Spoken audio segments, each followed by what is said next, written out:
I am ready! GMA Road Watch, serbisyong totoo ng GMA News.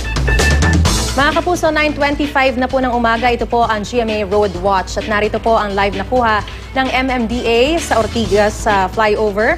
Nasa kaliwang bahagi po ay pa-southbound papuntang Mandaluyong sa mga oras na ito ay light to moderate po ang daloy ng mga sasakyan. Ganyan din po ang sitwasyon sa flyover na papunta naman pong Pasig. Maluwag pa po ang daloy ng mga sasakyan dyan kaya wala halos problema sa ating mga motorista. Ganyan din po sa kanang bahagi na papunta namang Cubao, green and go ang sitwasyon, tuloy-tuloy ang daloy ng mga sasakyan. Paalala mga kapuso, sarado na po sa trapiko ang eastbound lane ng Commonwealth Avenue mula Philcoa area hanggang Litex dahil sa programang Lingap Pamamahayag ng Iglesia ni Cristo.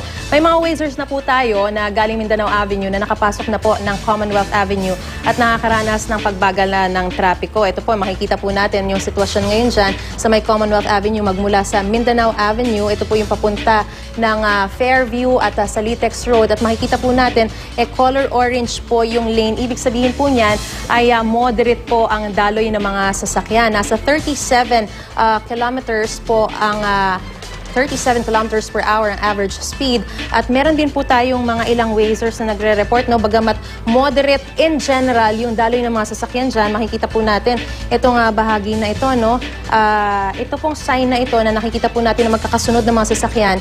Report po yan ng isa nating wazer na nagsasabi na may pagbabagal po dito sa bahaging iyan ng Commonwealth Avenue, ano? At ibig sabihin po niyan na kung makikita natin sa report ng wazer na yan, less than 10 kilometers per hour lang po yung average speed dun sa lugar, specific area na yan.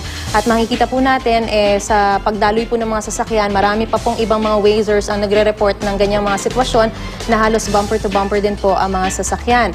Meron din po tayo makikita mga pulis, ano? Ito, yung pong sign na ito, ibig sabihin police visibility, may mga tumutulong pong mga pulis para sa daloy ng mga trapiko. At sa bandang area na yon tuloy-tuloy ganyan din po yung sitwasyon, ano? Ayon po sa MMDA, ang pwede niyo pong alternate route ay ang IBP Road.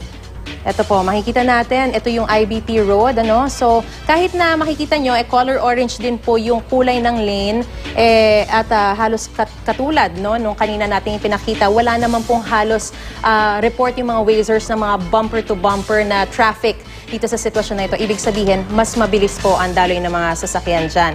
At kung galing naman po kayo ng Fairview at tutungo sa EDSA, pwede nyo pong tahakin ang Quirino Highway at Mindanao Avenue para iwas aberya dun sa mga lugar na may mga road repairs at ganoon din po yung mga pagsasara ng mga kalsada. Ito po ang latest mula sa GMA Road Watch. Bisitahin niyo po kami sa aming website, www.imready.ph o sa aming Facebook, Twitter at Instagram accounts.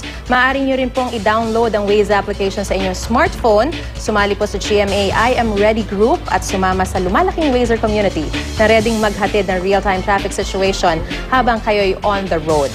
Magplano para sigurado, I Am Ready, serbisyong totoo ng GMA News.